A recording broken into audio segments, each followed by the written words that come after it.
Hello brothers and sisters, and welcome back to an all-new Sermons in the Park. As always, I am your Reverend Jamie McCaskill. I want to take this time once again to welcome you all and thank you for joining me here. It's always great when you guys join me here and watch on Sunday or whenever you watch. I don't know when you watch, but thank you for watching. It's always, like I said, it's always wonderful and great to be here. So let's take this time to bow our heads and thank our Heavenly Father. Thank you, Father, for all the great and wonderful things that you've done for us each and every day when we awake in the morning, when we're able to breathe and we're able to walk and stand and we're able to do all it's all you. It's all because of you that we're able to even open our eyes in the morning. It's all because of you. You're a great, loving, gracious, and wonderful God. You give us everything that we could possibly ever need. Our food, our water. It's all because of you. Even the things that supposedly some man thinks he invented, it's because, Father, you gave him that inspiration. You gave him the ability to work on it. You gave him the energy to wake up in the morning and make that. It's your doing, God. It's yours, and we owe everything to you. Amen. It's you, Father. You're great. You give us so very much, and I say it each and every day, Lord. We're not thankful enough. We human beings are not thankful enough for you and the things that you do. It's all you, and we thank you for that. We thank you for that right now, Father. Thank you so much. Amen. So, if you've been watching, you know that we've been doing the book of Judges, and we've been doing it chapter by chapter, verse by verse, each and every week here. This is something we started a while back when I did the book of Revelations, and those who were watching seemed to enjoy it. And it's just something we continued. We did the book of Revelations, and afterwards I did the book of Job. And now we're doing the book of Judges. And this week we're up to chapter 8. And we're continuing, like I said, we're continuing our reading and our review, right? We do chapter by chapter, verse by verse. And if you watch, sometimes I do it word by word. I break it down for you. I give you what that word meant then, what that word means now. We break that down, okay? So, this week we're up to chapter 8, and we're continuing the story of Gideon, okay? If you remember last week, we saw where Gideon and his men, right, with the help from God, okay, they had the Midianites on the run. And we saw where the tribe of Ephraim, who was one of the most prominent tribes of Israel, and they had slain the two princes, okay, and they brought the heads of these princes to Gideon, as he had either already crossed or was about to cross over Jordan. So let us continue our reading, and like I said, we're up to Judges chapter 8, and we're going to be reading the entire chapter, verse 1 all the way to the end, which is verse 35. So let's go ahead and flip, and we'll read. And the men of Ephraim said unto him, Why hast thou served us thus, that thou calledst us not, when thou wentest to fight with the Midianites? And they did chide with him sharply. And he said unto them, What have I done now in comparison to you? If not the gleaning of the grapes of Ephraim better than the vintage of Abiezer? God hath delivered into your hands the princes of Midian, Oreb and Zeb. And what was I able to do in comparison of you? Then their anger was abated towards him when he said that. And Gideon came to Jordan and passed over, he and the 300 men that were with him, faint yet pursuing them. And he said unto the men of Succoth, Give, I pray you, loaves of bread unto the people that follow me, for they be faint. And I am pursuing after Zebah and Zalmunna, the kings of Midian. And the princes of Succoth said, Are the hands of Zebah and Zalmunna now in thine hand, that we should give bread unto thine army? And Gideon said, Therefore, when the Lord hath delivered Zebah and Zalmunna into mine hand, then I will tear your flesh with the thorns of the wilderness and with briars.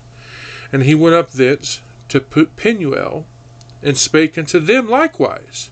And the men of Penuel answered him as the men of Succoth had. And he spake also unto the men of Penuel, saying, When I come again in peace, I will break down this tower.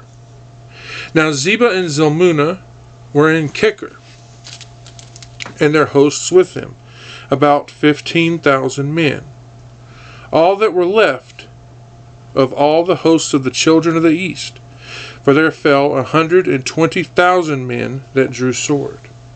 And Gideon went up the way of them that dwelt in tents on the east of Nobah and Jogbehah. I'm sorry if I pronounce these names wrong. Please forgive me. I tell you guys every day, every time, sometimes I have trouble with these. And smote the host, for the east was secure. And when Zebah and Zalmunna fled, he pursued after them, and took the 2 kings of Midian, Zebah and Zalmunna, and discomfited all the host. And Gideon the son of Joash returned from battle before the sun was up, and caught a young man of the men of Succoth, and inquired of him, and described unto him the princes of Succoth, and the elders thereof, even 70 men. And he came unto the men of Succoth, and said, Behold, Zebah and Zalmunna, with whom ye did unbraid me, saying, Are the hands of Zebah and Zalmunna now in thine hand, that we should give bread unto thy men that are weary? And he took the elders of the city, and thorns of the wilderness and briars, and with them he taught the men of Succoth. And he beat down the tower of Penuel, and slew the men of the city. Then said he unto Zebah and Zalmunna, What manner of men were they whom slew in Tabor? And they said, As thou art, so were they. Each one resembled the children of a king.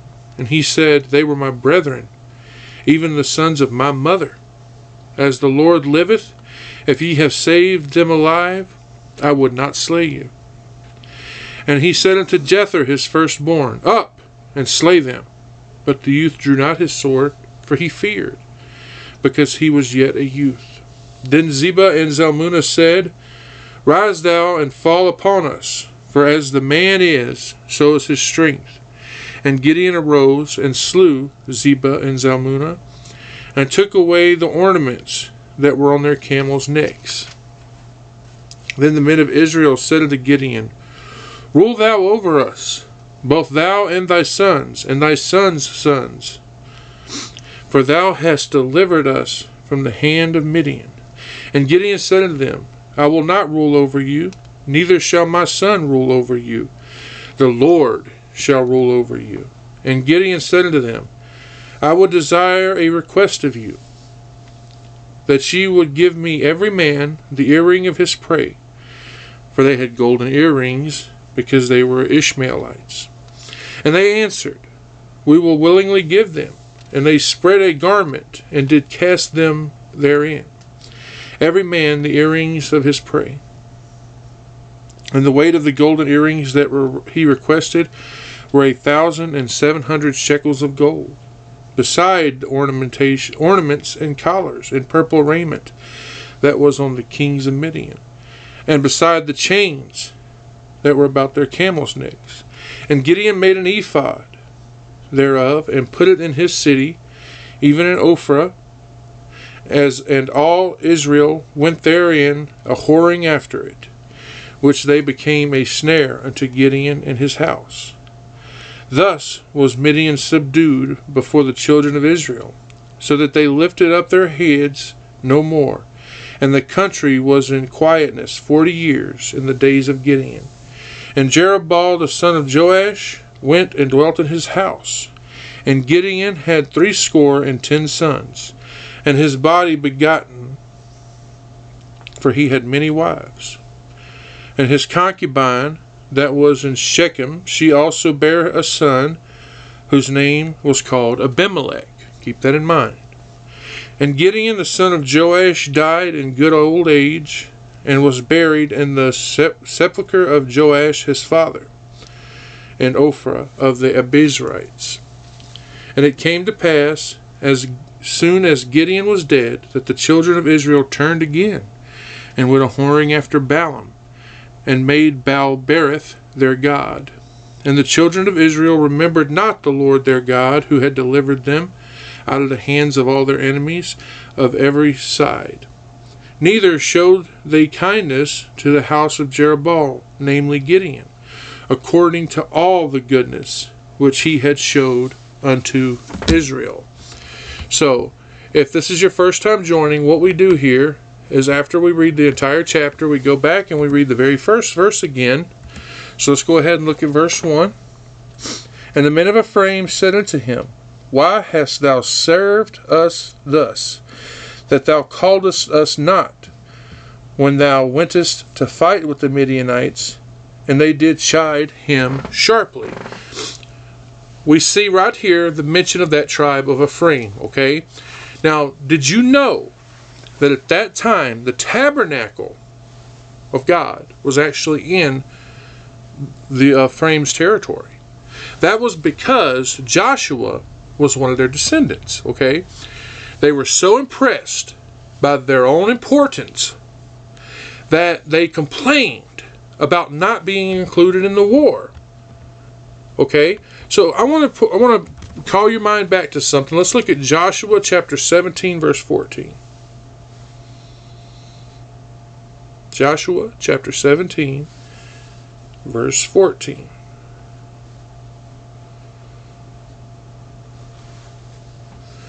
It says, And the children of Joseph spake unto Joshua, saying, Why hast thou given me but one lot and one portion to inherit, seeing I am a great people? For as much as the Lord hath blessed me hitherto. You see, they seem to be so proud of themselves, don't they? And that pride comes out now that the battle is actually over. They are so offended by the fact that they were not even consulted, okay? Now, besides pride, I think we're also seeing that there may have been some jealousy here between the tribes of Ephraim and Manasseh. Okay, Gideon was very diplomatic. Just pay attention to his response when we move forward, okay? He actually tells them that all he had done was in no way a comparison to all that they had done. Now, this, of course, preserves that fragile relationship between those two tribes. I want you to look with me at something real quick. Turn to Proverbs chapter 15.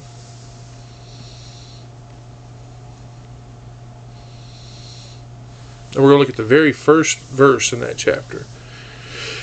A soft answer turneth away wrath, but a grievous word stirs up anger. You see, that's what Gideon's doing here. He's giving them a very gentle word. Now, not only does it preserve that relationship, okay, but it also allows them to focus on what was important here. And that was actually defeating that army, okay? They're about, think about how this shows us about that resentment and that jealousy, how it can come to the surface after a victory. We will see that in the church today as well, don't we? Okay? Selfish concerns can overshadow what should be the main focus of that church. I want you to pay attention in the next verse. We're going to see Gideon mention the name of his clan, okay, Abiezer. So let's go ahead and look at verse 2 now. And he said unto them, What have I done now in comparison of you? Is not the gleaning of the grapes of Ephraim better than the vintage of Abiezer? He says something interesting here, doesn't he? He says that he talks about the gleaning of the grapes. You see, the clan of Ephraim, they felt left out, okay, because they were not invited to join this battle. But Gideon, he placates them with this compliment. He compares their punishment of these two Midianite leaders to their grapes.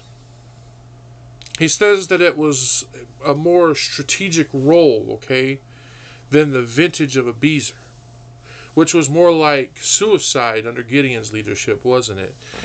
This shows us that Gideon was very humble. Okay? He's saying that they were more important, right? Now remember, Gideon did not want the glory for himself anyway. All right? He's willing to give all of the credit, all of the victory over to Ephraim. Now let's look at verse 3 and see what it says. God hath delivered into your hands the princes of Midian, Oreb and Zeb. And what was I able to do in comparison of you? Then their anger was abated towards him when he had said this. God gave you the high honor by delivering these princes into your hands. That's what he says to them. Then he asks them a question. And what was I able to do in comparison to you? Now think about it. Just think about it. All that Gideon had done, defeating the army and pursuing them, slaying and taking them prisoner. Gideon is saying that was nothing in comparison to what they had done. Without them, all that he had done was useless. They had all the glory because they finished it. It says that, the verse says, then the anger was abated towards him when he said that. Now, what had he said? Right? It had gratified their pride, right? It pleased them. This, of course, shows us how wise and how humble Gideon actually was. Not only was he a great warrior, he was wise. He was very wise as a statesman as well. He chose his words very carefully so that he was praising them. Now, it reminded them, right, that it was them who killed Oreb and Zeb. They enjoyed the praise that he gave them, and now they're satisfied. Remember, several towns were reluctant to help Gideon, right? They were worried, thinking, what if this is only a partial victory? What if they return? What if they come back and they punish us? And that's understandable, right? You've heard me say several times, destroy your enemy. Do not let them, don't just defeat them, right? I tell you that. I know I point this out all the time, right? But Elijah, what did he do? He killed those false prophets, didn't he? He slayed them with the sword. David, when David defeated Goliath, he didn't just knock him out.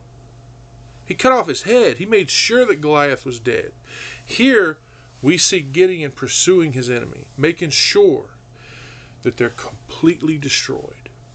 Just like God commanded him to do. Unless you destroy your enemy, they will come back and they will take away your peace. So, let's move on to verse 4. See what it says. And Gideon came to Jordan and passed over, he and the 300 men that were with him, faint, yet pursuing them. See where it says that it says to Jordan and passed over. Also, it says him and his 300 men.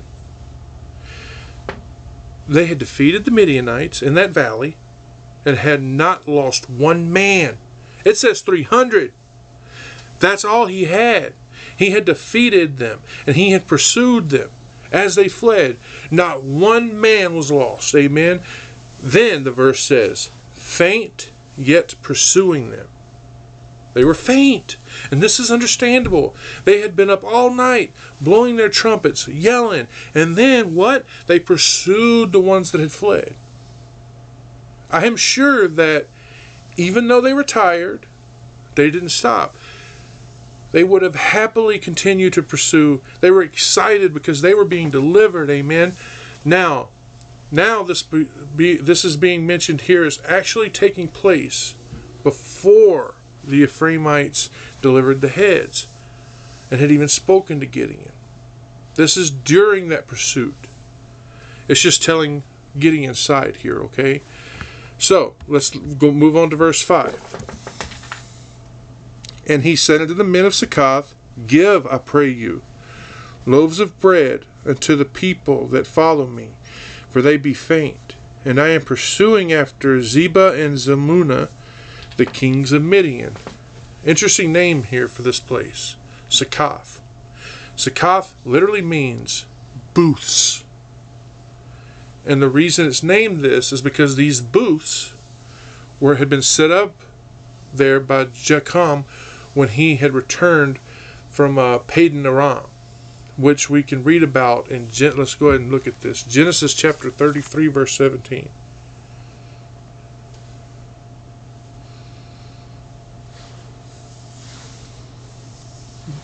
Genesis 33, 17. Sorry, I said Jacob.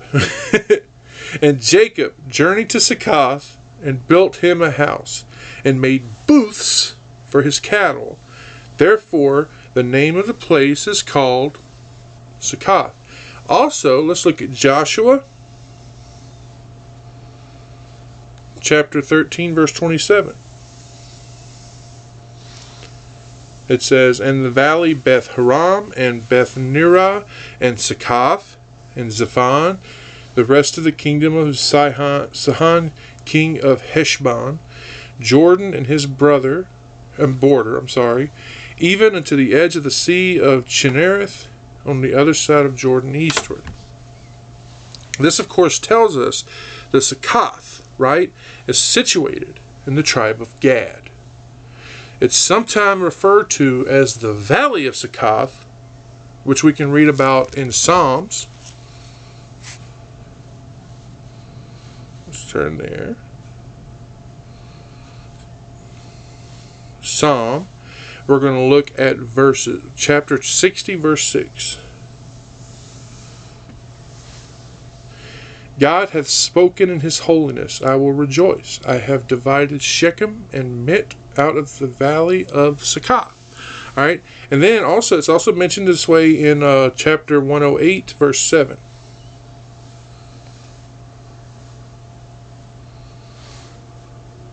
God hath spoken in his holiness, I will rejoice. I will divide Shechem and Met out the valley of Succoth. Notice that Gideon asks for what? He asks for loaves of bread. Not a loaf. This is not what we see today, okay? A loaf is not what we see today. A loaf back then was more like a round shape. It was more like a ball. And when you ask for bread, it's very modest. I'm sure that you remember we spoke about this when we were reviewing Job. Now I want you to also notice that he asks, in a way, he says, I pray thee. This means he's not just taking it or demanding it, right? He also does not ask for more men either. He doesn't say, where are they? No. He asks for a simple loaf of bread for his men because they're hungry. And he's asking, these are their own countrymen here as well. You know, it's like, hey, you know, these are our men. We're fighting for you. It's just simply an act of it's just a common humility. He asks for the bread to be given unto the people that follow me. Literally, the men who were right there at his heel. All right? And then he mentions who they are pursuing. He says Zebah and Zalmunna. Even though it says that they were kings, these were just high-ranking emirs. These were not like a literal king. These were like high-ranking emirs. And they were probably had a higher rank than Oreb and Zeb. One thing I find interesting is that Josephus, he only calls these two men leaders. And he calls Oreb and Zeb kings. Now here, Zebah and Zalmunna are called kings of Midian. Just like we saw in Numbers. Let's look at that. Numbers 31:8.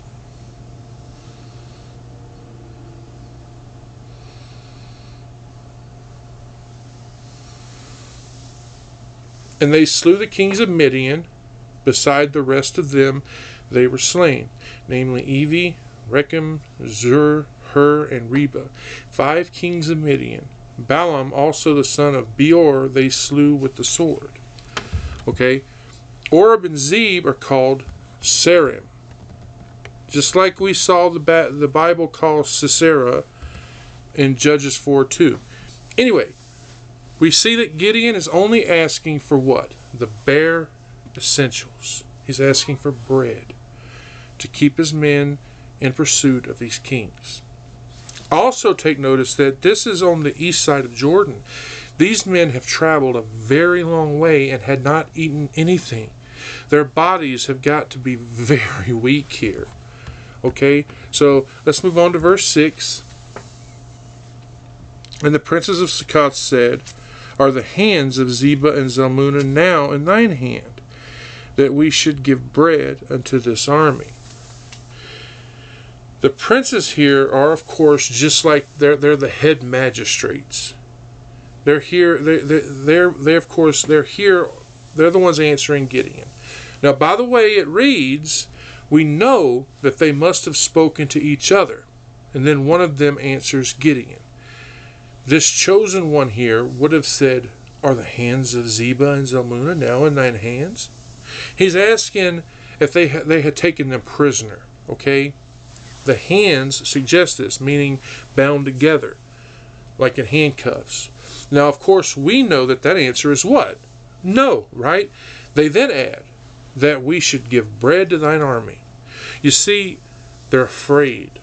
They're worried that if they give Gideon and his army bread, that, if Gideon were to go and lose, of course, they're going to suffer for giving them some provisions. Now, remember, Gideon had not finished the war yet, all right? So, of course, they're afraid. They don't know if the Midianite king's going to return. Okay? So, let's now move on. Verse 7. And Gideon said, Therefore, when the Lord hath delivered Zebah and Zalmunna into mine hands, then I will tear your flesh and the thorns of the wilderness and with briars. So, he says briars, right? He's threatening them. He's literally telling them, since you refuse to help your brothers, I'll discipline you. He's saying that he will drag them out over thorns and briars under heavy weight. This is a painful and cruel torture, and during the ancient days, it was often used on captives. And you know what? He does it. When he comes back, he does what he said. We're going to read that when we get to verse 16. I want you to take notice, though. Gideon does not say if. No. Gideon says when the Lord delivers. Okay? So let's look at verse 8 now.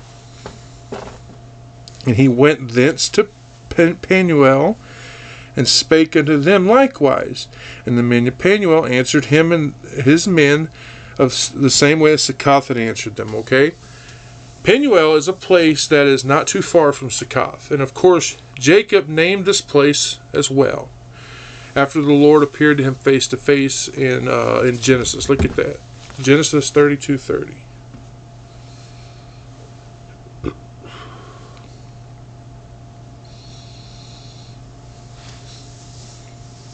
And Jacob called the name of the place Penuel, for I have seen God face to face, and my life is preserved. At the time of Gideon, there is nothing there of God. Okay? Look how they answer Gideon. Alright, it says, and spoke unto them likewise.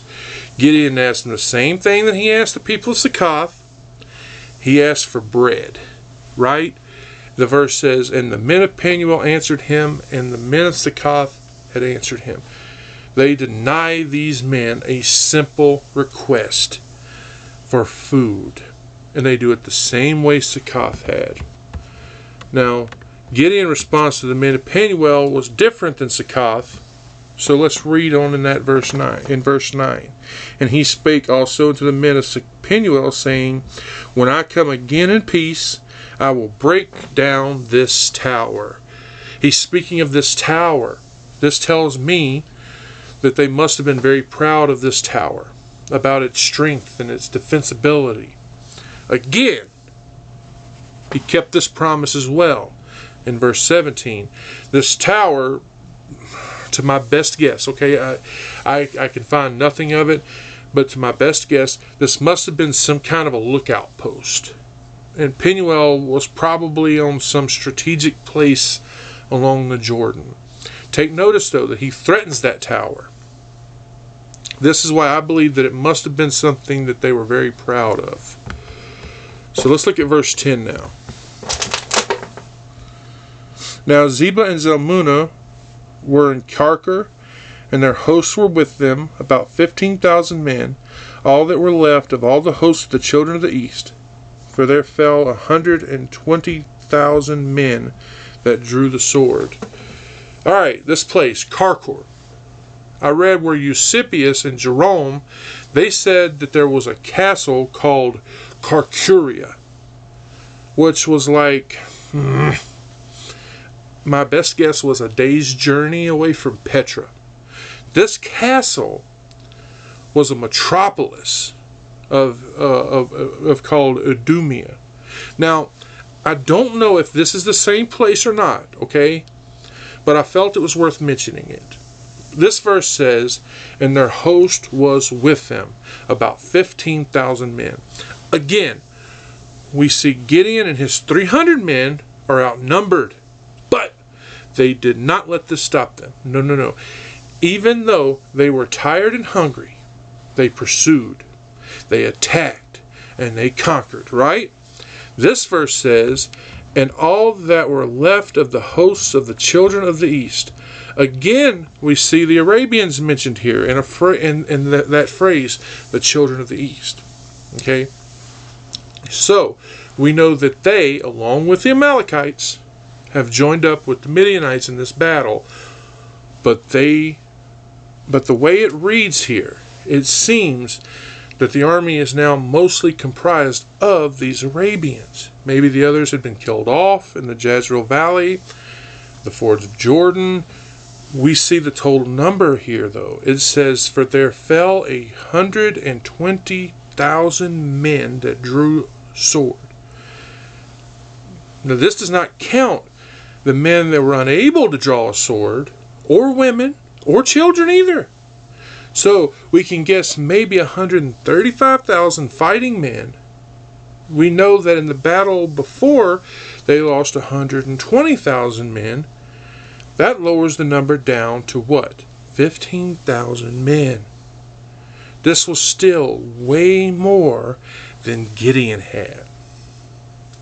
Gideon has 300. But you see, he had what they do not have. Gideon has God at his side. And with Gideon, 300 men, as well as God, this is going to be a walk in the park for him. Okay? So let's go on. Let's look at verse 11 now.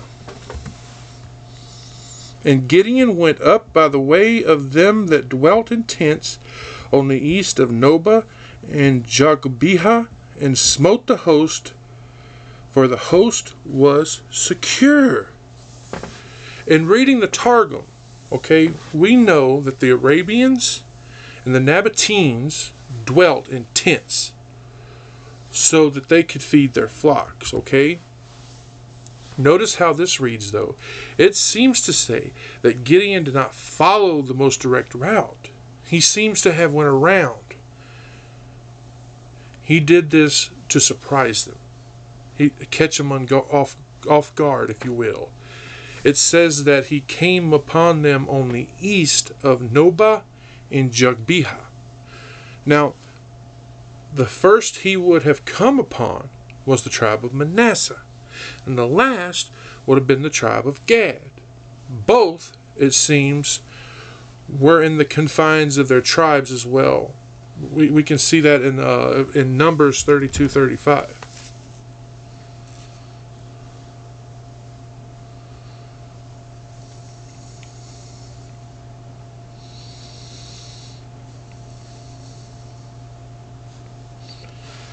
It says, and Atrah, Shopon, and Jezer, and Jogbehah. Okay? Both of these words, Nobah and Jogbehah, they have some significant height to them. This city was more likely built on some very high place. According to some of my research, I found that Penuel was 2 miles from Succoth. I then found that From Penuel, it was another 2 miles to Noba. Okay? It was then another 4 miles from Noba to Jogbehah. Alright? From there, it was 4 miles to Karkori. Remember, it was Karkor where the kings are. And the whole way, the army's hungry and tired. These men would have been angry. Alright, it says, it smote the host, for the host was secure. Okay? It was probably nighttime when he crossed over Jordan. These kings and their men probably were thinking they were safe. There was no way they could think that Gideon and his men would have caught up to them. I mean, come on. They're tired. They're hungry. They're on foot. How are they going to catch us, right? So, let's look at verse 12. And when Zebah and Zalmunna fled, he pursued after them and took the 2 kings of Midian, Zebah and Zalmunna, and discomfited all the host. So it seems to say that these 2 men, Zebah and Zalmunna, that they fled towards Karkor, which was some kind of an enclosure maybe a walled-in sheepfold. I want you to look at Numbers 31:32. Numbers 31:32. It says, and the booty, being the rest of the prey which the men of war had caught, was 600,000 and 70,000 and 5,000 sheep. And that verse has nothing to do with it. I must have wrote down the wrong one. Sorry. We have no idea as to the place, right? Where it's lost to us. We only know that it's near Noba, and it's in the half tribe of Manasseh. Now, again, let's look at Numbers 32, verse 40.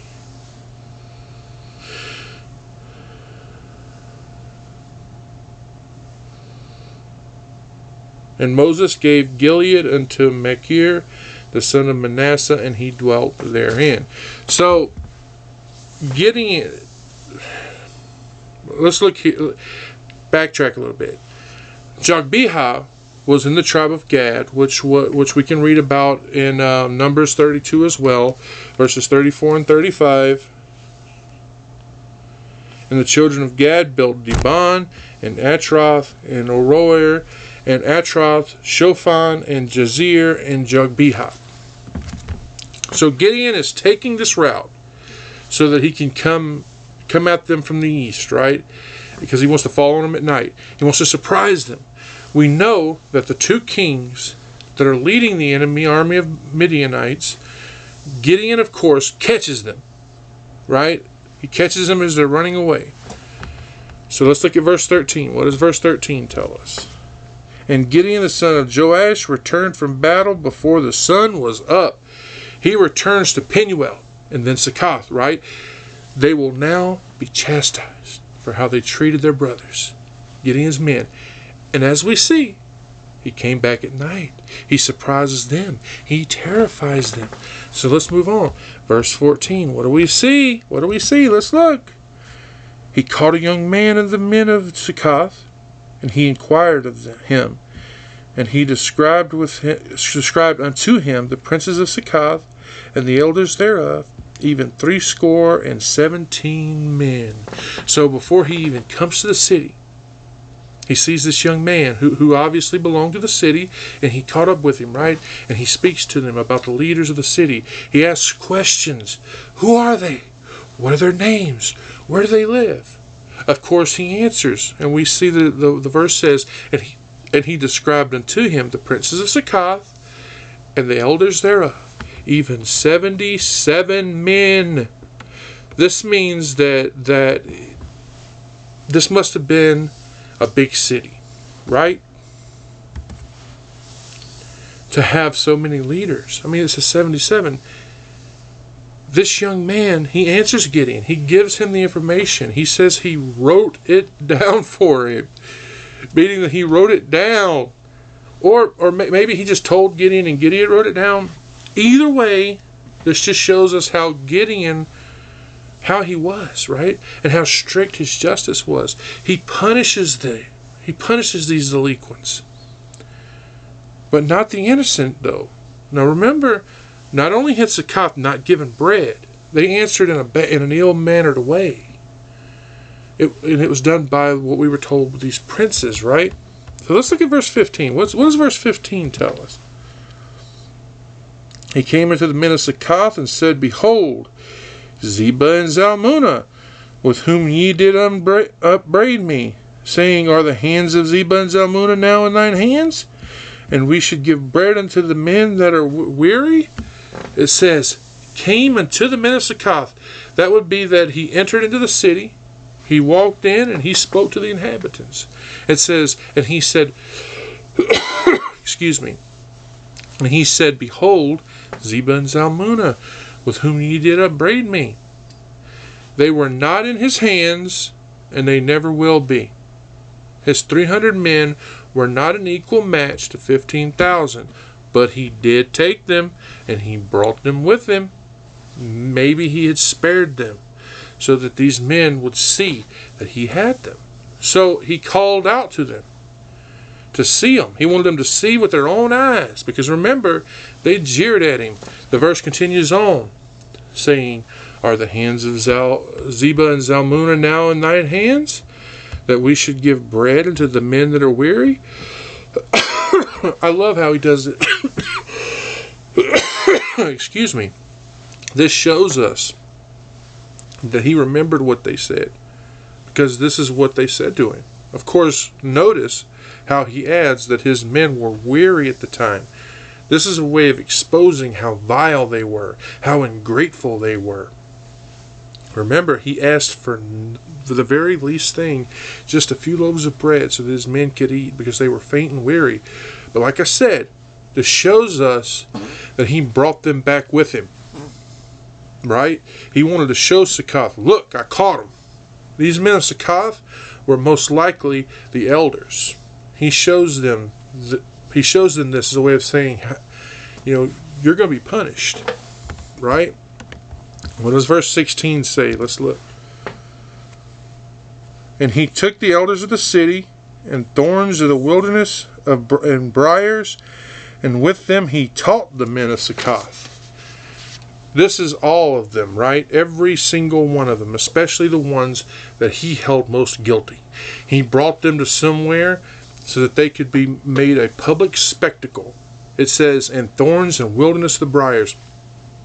He chose these because they would have been near, easy to send someone to go get. The verse says, and with them he taught the men of Succoth. This could be all of them. Every one of them, he would have taught to, he wanted to make sure that they learned to be cautious, not to do what they had done. Or this could have just been the princes and the elders of the city. Anyway, Gideon chastises them with these thorns and these briars. You see, he whipped them with these thorny switches. He made sure that they remember what they did and to never make that mistake again. Right? Now, let's look at verse 17. He beat down the tower of Penuel and slew the men of the city. He slew them. Remember back in verse 9, he told them what he was going to do. So we do not know whether this was before or after he whipped the men of Succoth, though, right? I mean, it's easy to assume that because this would have been on the return, that he would have passed by Penuel first.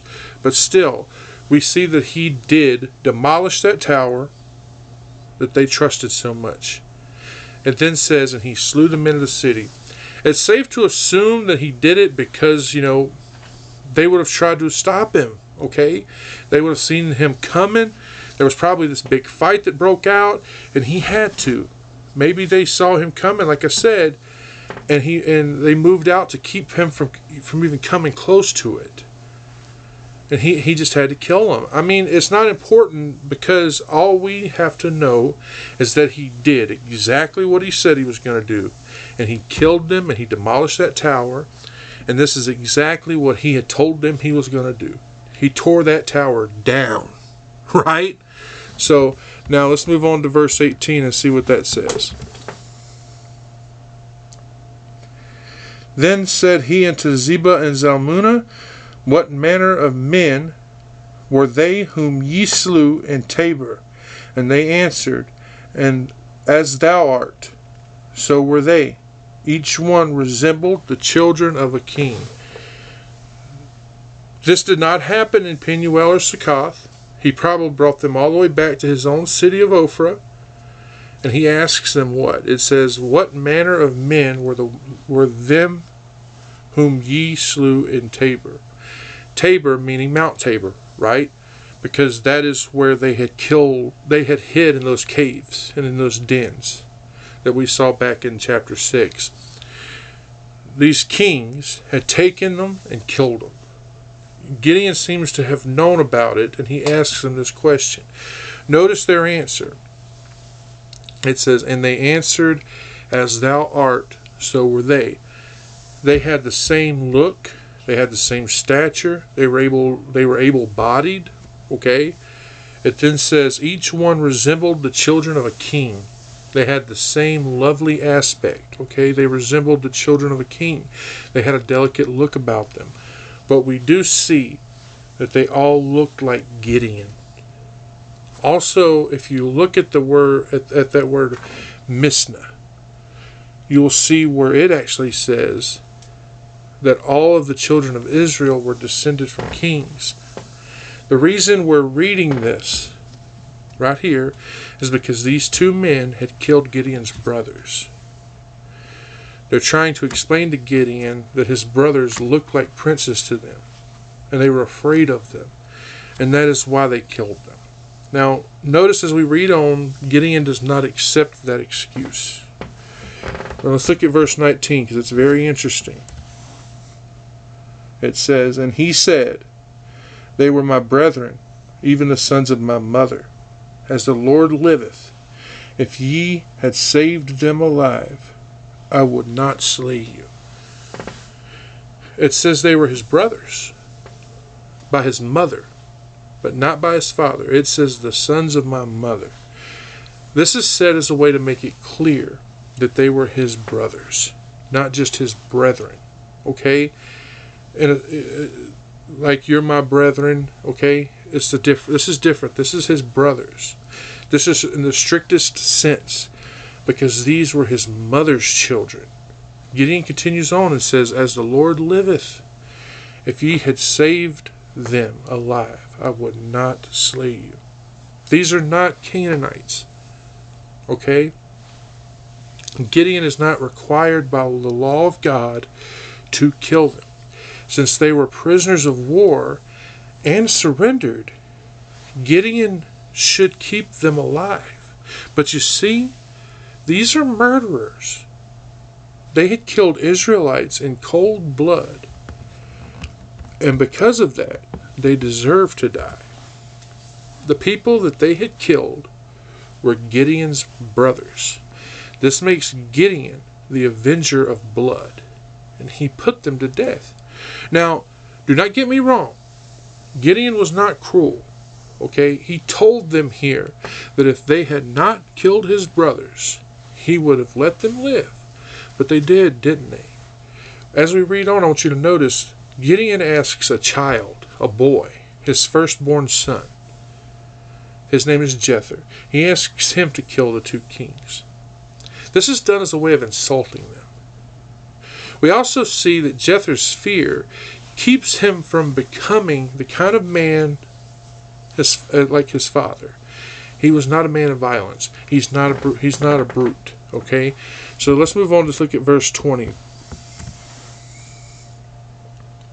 And he said unto Jether, his firstborn, Up and slay them. But the youth drew not his sword, for he feared because he was yet a youth. You walk up to your son, Jether, slay him. In a way, Gideon is giving a great honor to his son. He wants to allow him to be the one to kill these men, these enemies of Israel, and God as well, right? This was his right as a member of the family. So, of course, Gideon offers it to his son. But see, Jethro is still young, so it's safe to assume he had never even killed anyone, right? So as we see here, Jethro just couldn't do it. Okay, so let's look at verse 21. See what happens next. Zebah and Zalmunna said, "Rise thou, and fall upon us, for as the man is, so is his strength." And Gideon arose and slew them. Zebah and Zalmunna took away the ornaments that were on their camels' necks. It says that Gideon slew Zebah and Zalmunna. The scourge that the Midianites had inflicted on Israel was the worst one. And that is why this victory that we're reading about here lived on for so long in Israel's mind. Think about it. The people who give out Bibles today for free are called Gideons. We see here that Gideon himself personally kills them after they asked him to. Now, the ornaments that are mentioned here, these were made of gold usually. They were also usually the shape of a half of a moon. Not only did they put them on their camels, but even the men and women would wear them as well. It was a sign of great wealth. All right? When your animal can wear gold, you are wealthy. Now, I want you to take notice as we move forward that the Israelites sinned. They asked Gideon to do what? They asked Gideon to rule thou over us. The reason I say they sinned is they're misguided. Okay? Now, I want to give credit to Gideon here. He declines. He insists that God be the ruler, which we can compare to Exodus. Let's look at that. Exodus chapter 19, verse 5 and 6.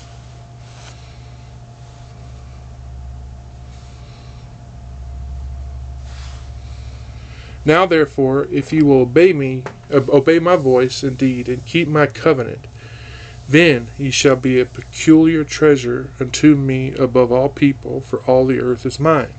And ye shall be unto me a kingdom of priests and holy nation.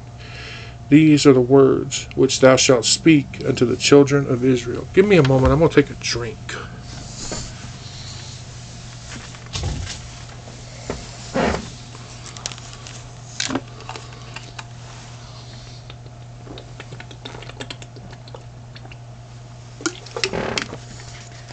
Sorry, my throat's getting really dry. So let's move on and look at verse 22 now. The men of Israel said unto Gideon, "Rule thou over us, both thou and thy son, and thy son's son also, for thou hast delivered us from the hands of Midian." You see, these men of Israel, they're so happy that they've been delivered. So what do? They're giving Gideon the credit. They're not giving the credit to God, who deserves it. They're giving it to Gideon. Gideon had neglected to do one thing. Do you know what that is? Not once did Gideon build an altar to God. He also did not tell the people to worship either. At least we don't read it. Other judges do. After they're victorious, right? Gideon doesn't. Maybe this is a sign of what was to follow. I'm speaking of Gideon's fall into pride and self-worship. Okay? You see, when we take all the glory for ourselves instead of giving the glory to God, pride and delusion, they come about. Now, let us look at this. Israel wants a strong leader. They want to make this strong leader into their king. After Gideon had delivered them from the Midianites, sure, they're full of gratitude, so they offer Gideon the chance to be their king. Not only that, but he would be the beginning of a line of kings. And Gideon, he's humble, right? He knows that God does not want Israel to have a king. So he gives all the credit to God, and he explains to them that God is the only king they have and need. You know, I want you to notice, though, that even though he turns down that title, he does start to ask for things. He asks for their regalia. He also takes the mindset of royalty. He asks for gold from their prey. All of this, of course, leads to this idolatry and to this polygamy. Look at what he names his son, Abimelech. Abimelech literally translates to "my father is king." It's sad, really. Gideon was called to be a judge, a deliverer, and he starts listening to his friends who were flattering him, and he starts to become something other than what God wanted him to be. Just read here in verse 23. Just look at it. It says, "And Gideon said to them, I will not rule over you, neither shall my son rule over you. The Lord shall rule over you." He's not refusing to be their judge, which God had called him to be. He's refusing that title. He's refusing the title of king, which God had not asked him to be, right? It was up to God to decide who should be king, not a person. Not only is he refusing it himself, he says, "Neither shall my son rule over you." I've seen where some say that he's speaking as a prophet here, under the inspiration of the Holy Spirit. I mean, just look. None of them became king after he died. Don't forget, all of his legitimate sons will be killed by Abimelech soon, the son of his concubine. And he does become king. Gideon says, "The Lord shall rule over you as he did." You see, the Israelite government was what is called a theocracy, which would change if they got a king. Gideon did not agree with that, okay? Notice he doesn't just refuse, he's emphatic about it. He says they have no other ruler but God. Something interesting happens, though, as we move forward. We see that Gideon makes this ephod. This is sad, because this is an expression of pride. Gideon is trying to lift himself up in the people's eyes. What Gideon is trying to do is make a breastplate like David did in 1 Chronicles. Let's look at that. 1 Chronicles 15:27.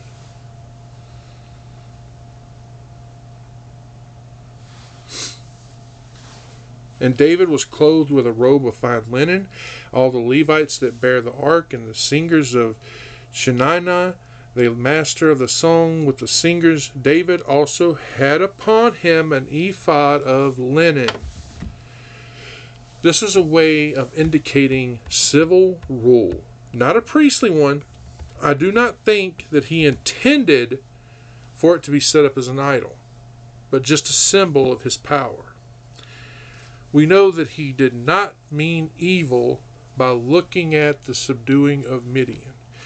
There was no more wars, and he also knew that idolatry came after. We also know, I should say, that idolatry comes after Gideon's death. So did the commendation of Gideon. Okay, so let's look at verse 24. "Gideon said unto them, I would desire a request of you, that ye would give me every man the earrings of his prey, for they have golden earrings, because they were Ishmaelites." He knew they would not deny this, okay?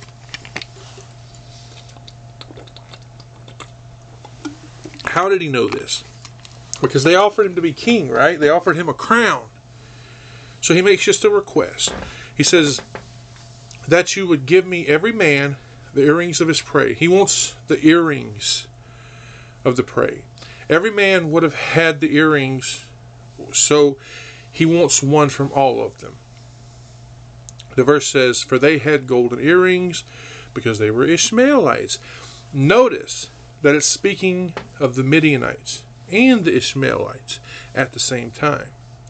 This tells us that they had been living together. They had been mixing. Okay, just look at Genesis chapter 37, verse 25. Genesis 37:25.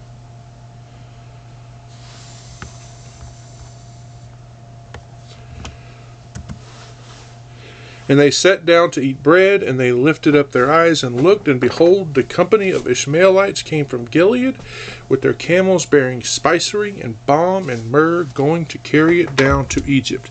Now, I saw where one scholar said that this proves that the Midianites were also called Ishmaelites.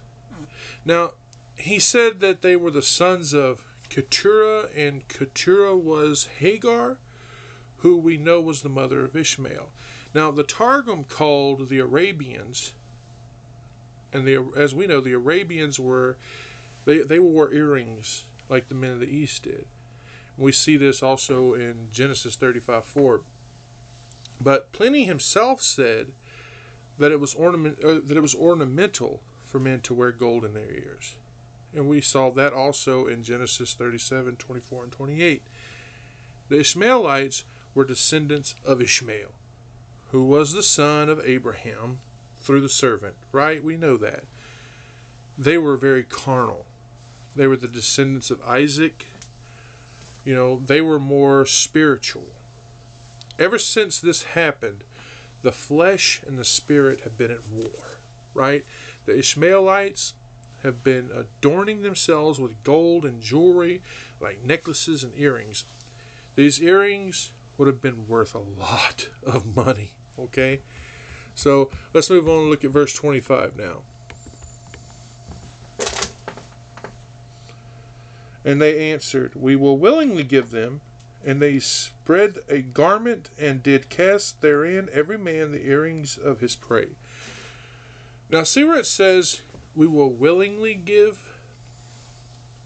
I saw where one translator said it actually should say, in giving we will give.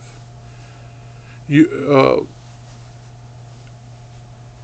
means they are giving it with all of their hearts. Okay? They're freely giving it. Cheerfully. The verse then says, and they spread a garment, and did cast therein every man the earrings of his prey. If we're right, and they all only tossed in one earring, that would be no more than 300 earrings, okay? But who knows? Maybe the ones they had joined in on the pursuit, because I mean, remember, a lot of people joined in on the pursuit as well. Maybe they all tossed in one. That would be even more, because otherwise, we read in the next verse, that wouldn't make sense. So, we know that he took the gold from the people, which we read in over 40 pounds worth, and he makes some sort of an ephod, like we read about in Exodus. This shows us the extent of his pride. Gideon had no business making an item of worship or putting them anywhere besides the tabernacle in Shiloh. He was not a Levite. Gideon was not a Levite. He was from the tribe of Benjamin. This ephod was a snare. Okay, it was a snare for Gideon. It was a snare for his family. They started to worship it. Now, I want you to think about what I'm saying. Gideon, as we read about at the beginning of the story, was the idol breaker. Here, Gideon has become the idol maker. Read with me. Let's look at Psalm 106:39. Psalm 106:39.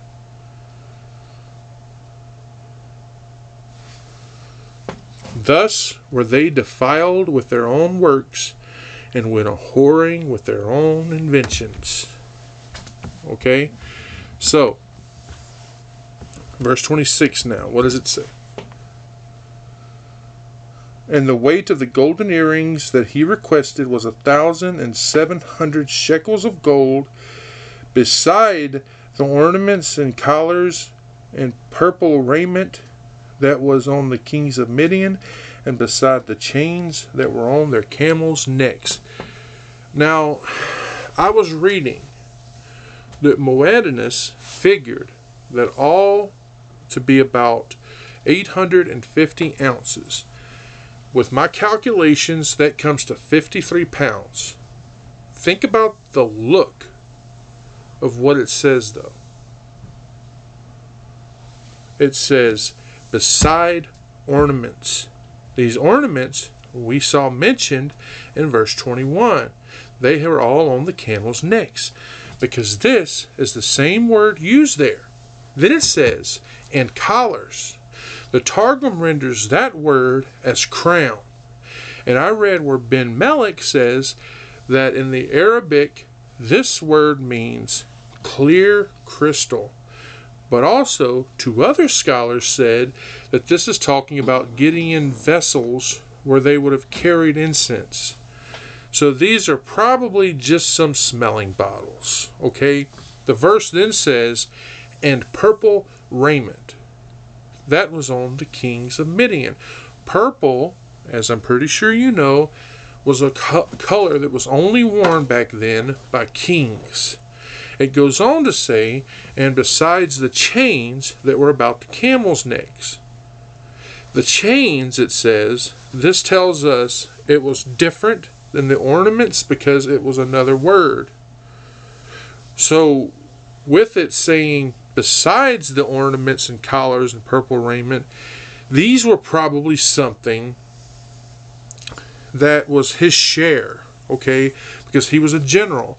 And because of that, this is nothing that the people were giving.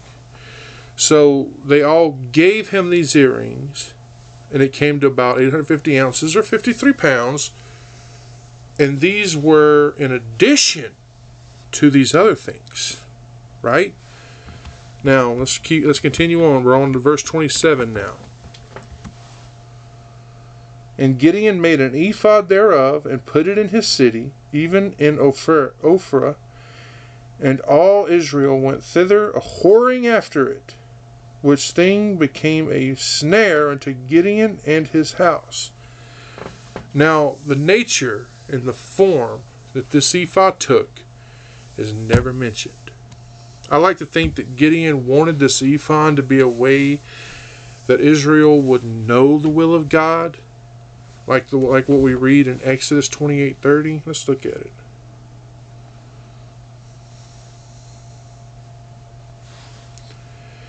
And thus shall put in the breastplate of judgment the Urim and the Thummim, and they shall be upon Aaron's heart, where it goeth in before the Lord, and Aaron shall bear the judgment of the children of Israel upon his heart before the Lord continually.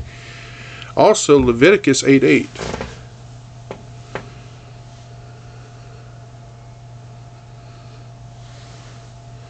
And he put the breastplate upon him. Also he put the breastplate, the Urim and Thummim. This happens so often, where an object of our faith can become an object of idolatry instead of perception. Okay? We know this one later on. We're going to read in Judges chapter 32. Also 1 Kings 12:28. Let's look at that.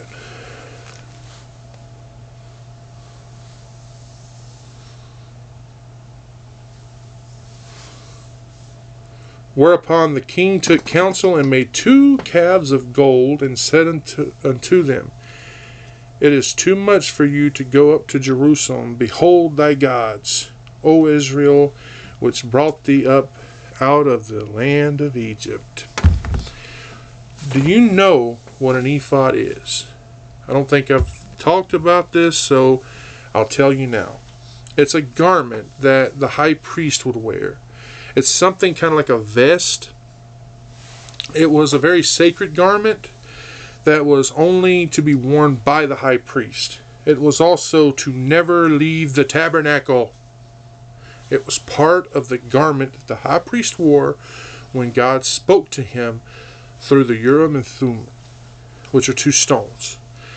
It would have been forbidden for it to have been in Ophrah in the first place. Not only that, it was never to be exhibited in public. They weren't supposed to wear it out of the temple. Most of all, it should never be what? Worshipped, right? Never should it be worshipped. This thing could lead to all of them, Gideon included. It can lead them all into idolatry. And it does. We read that. So let's move on to verse 28. Let me get another drink. Sorry.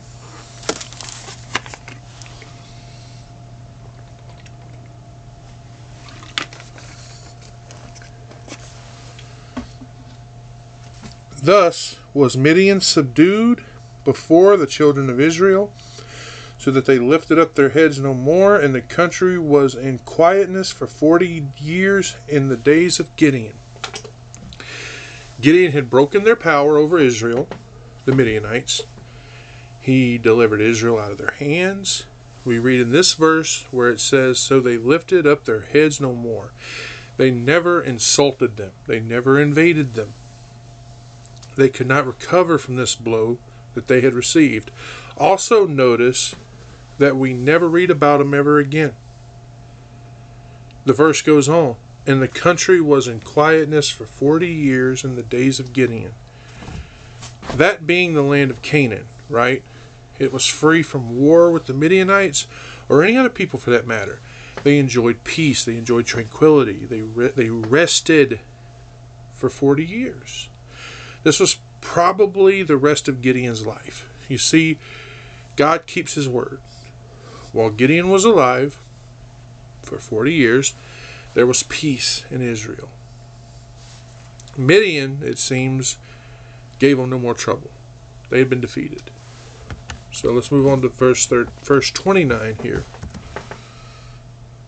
And Jeroboam, the son of Joash, went and dwelt in his own home. Notice we see a return of that name, Jeroboam. Remember, this was just another name for Gideon. We saw it back in chapter 6. So Gideon went back to his home and he dwelt there. Now that the war was over and his army was disbanded, he retires home. Now, it doesn't say that he had a private life because he was the judge. We're just reading that he returned home to live there. When we move forward, we're going to notice that we see it says that Gideon had many wives. So Gideon is committing a serious sin here, and that sin is polygamy. This is a sin that, now, a lot of people love going, oh, you read about it all the time in the Bible. The Bible doesn't say that it was approved. It was just people tolerated it. People tolerate a lot of things that they shouldn't. It was never part of God's blueprint. Let's look at something. Look at Genesis 2:24.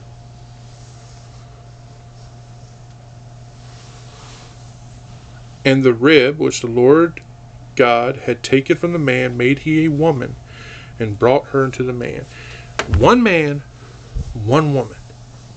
And Gideon even had a son, Abimelech, because of one of these relationships, who grew up to be the king that we read about in chapter 9.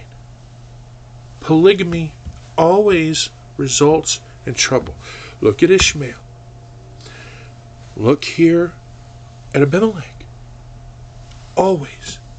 Every time there's polygamy in the Bible, trouble ensues. So let's move on. Let's move on to verse 30. Well, we'll be getting to that sooner or later, but let's move on. Verse 30. And Gideon had 70 sons of his body begotten, for he had many wives. Notice that this is not saying that he had all this after the victory. Because remember, we already read that he had Jether, who was his firstborn son, and he was a child at that time. This is the number of all of his sons, before and after the victory. This was actually a lot of sons. Also notice that it says that his body begotten. This tells us that these were his own sons, right? They were born in wedlock.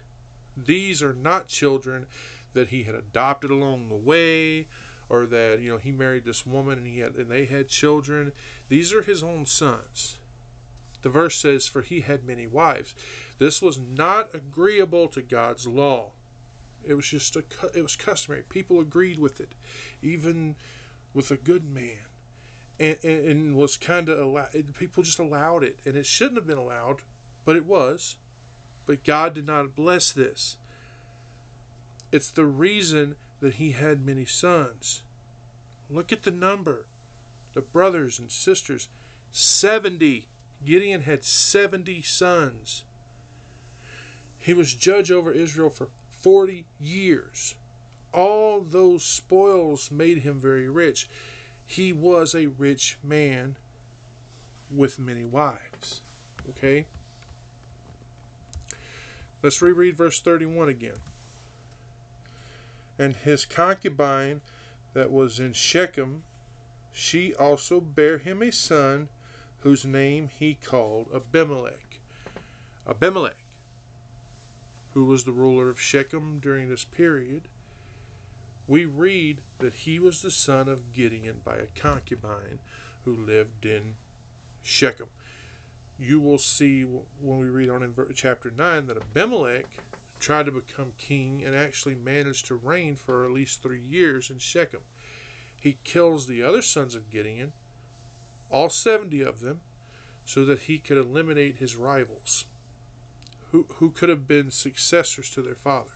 Only one son, Jotham, the youngest, escapes.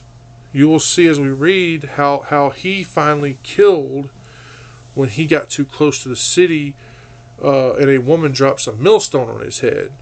You know, to save himself shame, he tries to save himself shame by having because he was killed by a woman. He tells his armor bearer to kill him, but we're going to get to that next week. Right now, let's just keep going. Let's move on to verse 32.